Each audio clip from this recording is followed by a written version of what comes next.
हमारा video class 9 economics chapter 2 people as resources के ऊपर है। और यार आपको तो पता ही है हमारे पढ़ने का तरीका क्या है। हमें स्मार्ट वर्क करना ज़्यादा पसंद है rather than the hard work. तो यार इस चैप्टर में भी हम वही करेंगे। यहाँ हम सबसे पहले समझेंगे क्या क्या टॉपिक्स हमें पढ़ना है। तो फर्स्ट टॉपिक तो हमें समझना है कि पीपल एज रिसोर्सेज का मतलब क्या होता है। उसके बाद हमें समझना है ह्यूमन कैपिटल क्या चीज़ है और क्या क्या इकोनॉमिक एक्टिविटी किसी भी कंट्री में होता है। उसके बाद differentiate between market and non market activity, जिन्हें हम कहते हैं economic and non economic activity भी। उसके बाद हमें समझना है कि एक आइडल पॉपुलेशन का क्वालिटी क्या होना चाहिए, मतलब एक आइडल पॉपुलेशन के पास क्या क्या फीचर्स होने चाहिए। उसके बाद हम अनएम्प्लॉयमेंट के बारे में जानेंगे। तो चलिए करते हैं वीडियो को स्टार्ट। तो हम पीपल एज रिसोर्सेज के साथ, अब अगर आपके पेरेंट्स आपको कह दे बेटा तुमसे ना हो पाएगा, हमें तुम्हारे लक्षण बिल्कुल ठीक नहीं लग रहा है, तुमसे ना हो पाएगा, तो यार समझ जाओ कि अब तुमसे सच में कुछ ना हो पाएगा और अब तुम बन चुके हो अपने फैमिली के लिए एक बोझ। अब भाइयों दिल पे मत लेना, ये बस तुम्हें समझाने के लिए था। इकोनॉमिक टर्म पे ना इसी बोझ को जो हम फैमिली के लिए बन जाते हैं कभी कभी, उसे हम कहते हैं लाइबिलिटी। ठीक है, अब देखो इकोनॉमिक्स ऐसा ही है, थोड़ा हट के अलग सब्जेक्ट से, ठीक है, जिसे हमें समझने के लिए थोड़ा हट के एग्जाम्पल्स भी लेना पड़ता है। बट जनरली हम अपने फैमिली के लिए कोई लाइबिलिटी यानी कि बोझ नहीं होते हैं। हमारे पेरेंट्स जो होते हैं वो हर एक चीज करते हैं जिससे कि हम खुश रहे और हम फिजिकली और मेंटली एंड इमोशनली स्ट्रांग रहे, जिसके लिए वो हमें एजुकेशन और health care facilities properly provide कराते हैं। तो यार इसी चीज को कहते हैं एसेट्स। ठीक है, मतलब हम अपने फैमिली के लिए, अपने पेरेंट्स के लिए क्या है, एसेट्स है, मतलब वैल्यूएबल चीज है। ठीक है, तो एग्जैक्टली इसी तरीके से पीपल एज रिसोर्सेज के अंदर में कहा गया है जो किसी भी कंट्री का जो पॉपुलेशन होता है ना, वो उनके लिए लाइबिलिटी नहीं होता है, वो उनके लिए एसेट्स होता है। अब वो एसेट्स कैसे बनता है उसके ऊपर सवाल है। उसके लिए हमें बनाना पड़ेगा ह्यूमन कैपिटल, मतलब हमें एसेट्स के अंदर में इन्वेस्टमेंट करना पड़ता है। अब यार अगर हमें पेरेंट्स बस जन्म दे के रख दे और हमें एजुकेशन और हेल्थ केयर फैसिलिटीज प्रोवाइड ना करे तो क्या प्रोडक्टिव होंगे? कभी नहीं होंगे। उसी तरीके से गवर्नमेंट भी जब तक हमारे अंदर में इन्वेस्टमेंट नहीं करेगा, मतलब हमें education, training and medical health care facilities provide नहीं करेगा, तब तक हम ह्यूमन कैपिटल नहीं बन सकते। हम एसेट्स तो होते हैं, मतलब हमें काम की चीज़ तो होता है, पर हमें सही तरीके से इस्तेमाल भी तो करना पड़ेगा ना। तो जब इस्तेमाल किया जाता है तब हम बन जाते हैं ह्यूमन कैपिटल। तो यार अब हम समझ लेते हैं ह्यूमन कैपिटल का एग्जैक्ट डेफिनेशन क्या होता है। तो देखिए ह्यूमन कैपिटल क्या होता है, जो किसी भी पर्सन के अंदर में जो नॉलेज होता है, स्किल होता है और जो एक्सपीरियंस होता है, जिससे वो अपने कंट्री के इकोनॉमी के लिए और कंट्री के लिए भी कंट्रीब्यूशन कर पाए, उसे कहता है ह्यूमन कैपिटल। 50 बार बोल रहे हैं, पढ़ने निकले वाले छात्रों को राजनीति से दूर रहना चाहिए। हैं? अबे पढ़ाई लिखाई में ध्यान लगाओ, IAS बनो और देश को संभालो।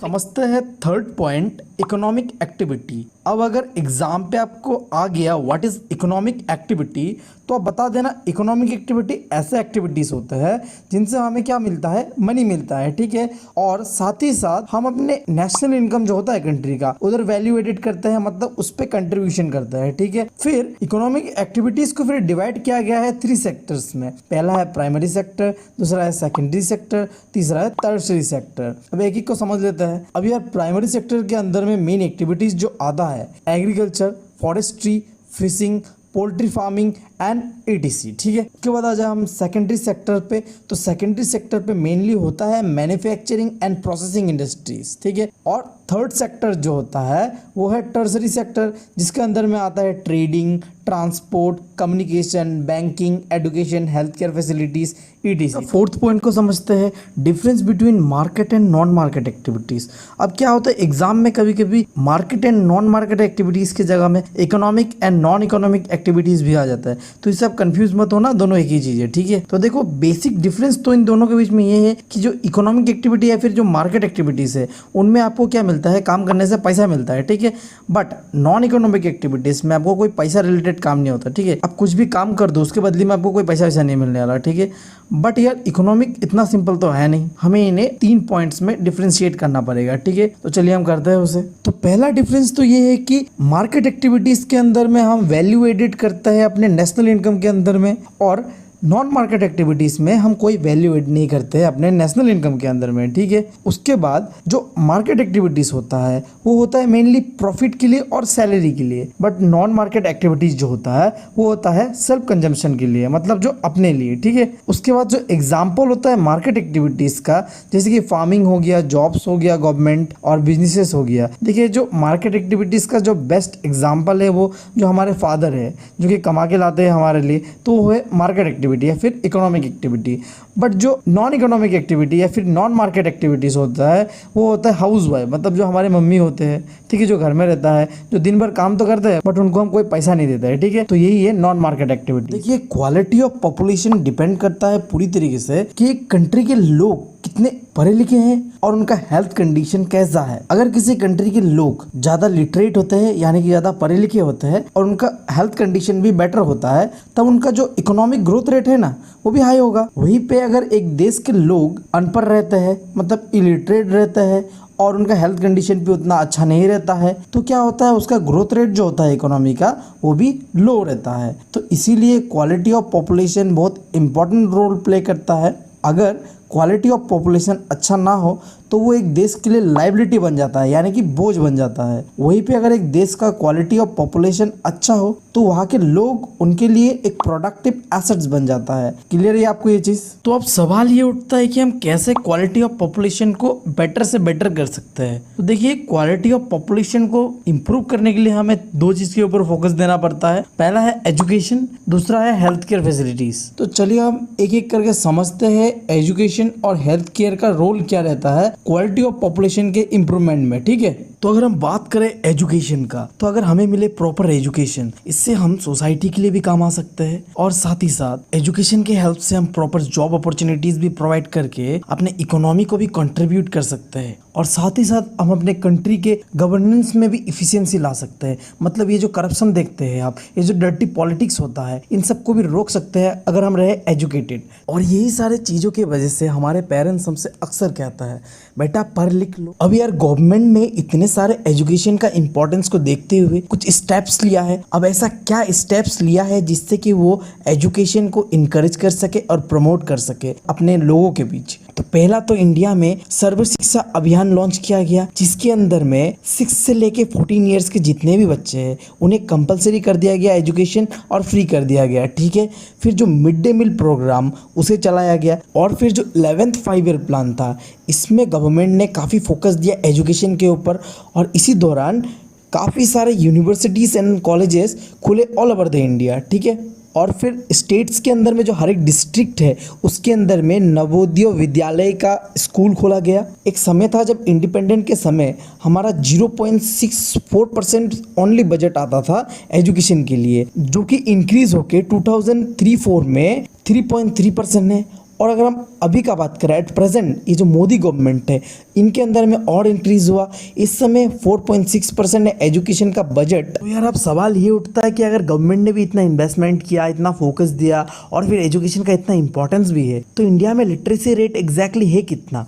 तो देखिए इंडिया में इंडिपेंडेंट के समय पर लिटरेसी रेट था 18%, बट अगर 2011 का जो सेंसस है वहाँ देखिए तो अभी इंडिया का जो लिटरेसी रेट है वो 74% है। और फिर अगर हम जेंडर वाइज डिस्ट्रीब्यूशन करें लिटरेसी रेट को, तो फीमेल्स का लिटरेसी रेट कम है एज कम्पेयर टू मेल्स। मतलब हमारे देश के लड़कियां कम पढ़े लिखे हैं एज कम्पेयर टू लड़कों के मुकाबले, ठीक है। और urban areas and rural areas का भी हाल सेम है, मतलब हमारे गांव का जो लिटरेसी रेट है वो काफ़ी कम है as compared to urban areas, ठीक है। और अगर हम स्टेट वाइज देखें कि हमारा लिटरेसी रेट कितना है, तो सबसे ज़्यादा जो लिटरेसी रेट है हमारा वो केरला का है और सबसे कम है बिहार का। बट अब प्रेजेंट 2019-20 का बात करें तो सबसे ज़्यादा जो लिटरेसी रेट वाला स्टेट है वो है त्रिपुरा। ये फैक्ट वाला चीज़ है, बट आपको एनसीईआरटी पे ये चीज़ नहीं मिलेगा, ठीक है, आप गूगल कर लीजिए। तो चलिए अब हम जानते हैं क्या रोल है हेल्थ का इन क्वालिटी ऑफ पॉपुलेशन के ऊपर, ठीक है। तो देखिए एक कंट्री का जो पॉपुलेशन है उसका जो वर्किंग इफिशियंसी है, मतलब जो प्रोडक्टिवनेस है ना, वो कैसे मेजर किया जाता है? वो मेजर किया जाता है हेल्थ से, ठीक है। और हेल्थ से जो मेजर किया जाता है उसके लिए हम दो इंडिकेटर्स लेता है। पहले है लाइफ एक्सपेक्टेंसी और दूसरा है इन्फेंट मोर्टालिटी रेट।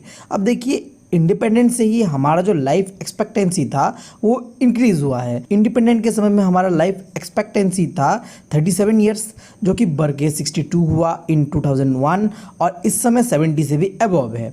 उसके बाद इन्फेंट मोर्टेलिटी रेट भी लगातार डिक्रीज हो रहा है। अब देख लेते हैं कि गवर्नमेंट ने क्या क्या किया हेल्थ कंडीशन को इम्प्रूव करने के लिए, जिससे कि हमारा क्वालिटी ऑफ पॉपुलेशन जो है वो इम्प्रूव रहे। तो शुरुआत से ही गवर्नमेंट का जो मेन फोकस है कि ज़्यादा से ज़्यादा कंट्री में हॉस्पिटल्स और क्लिनिक्स खोला जाए, चाहे वो रूरल एरियाज में हो या अर्बन एरियाज पे हो। और फिर जितने भी विलेजेस है इंडिया में, वहाँ में फ्री हेल्थ चेकअप का कैंपेन चलाया गया, जिससे कि जितने भी गरीब लोग हैं जो कि कैपेबल नहीं है प्रॉपर अपना हेल्थ चेकअप कराने के लिए, उन्हें फ्री में हेल्थ केयर फैसिलिटीज प्रोवाइड कराया जाए। और फिर all over the country medical colleges खोला जाए, जिससे कि जो कंट्री में जो डॉक्टर का शॉर्टेज है उसे कम किया जाए। और फिर जीडीपी का कंट्रीब्यूशन जो है हेल्थ केयर सर्विसेज में वो भी इंक्रीज करना चाहिए। अभी तो देखिए 1.28% है, बट मेरा मानना है कि ये काफी कम है। लगभग 2 से लेके 4% होना चाहिए हेल्थ फैसिलिटीज के ऊपर, क्योंकि देखिए हमारा पॉपुलेशन भी तो देखना पड़ेगा कितना ज्यादा है, तो उसको देखते हुए हमारा जीडीपी कंट्रीब्यूशन भी हेल्थ केयर के ऊपर ज्यादा होना चाहिए, ऑब्वियस सा बात है। अब इस चैप्टर का जो आखिरी टॉपिक रह गया है वो है अनएम्प्लॉयमेंट। कौन है ये लोग? कहां से आते हैं ये? इनके पास ना रहने को घर है, ना रोजगार है, ना पैसा है। अब यार देखो, ये लोग आपको इंडिया में हर एक गली हर एक मोहल्ले में मिल जाएगा। एक एवरेज इंडियन जो होता है वो जन्म से लेके मरने तक अनएम्प्लॉयड ही रहता है। अब मैंने ऐसा क्यों कहा, इसका जवाब आपको मिलेगा जब मैं बताऊंगा आपको टाइप ऑफ अनएम्प्लॉयमेंट्स के बारे में। अब इन इकोनॉमिक टर्म अनएम्प्लॉयमेंट का मतलब क्या होता है।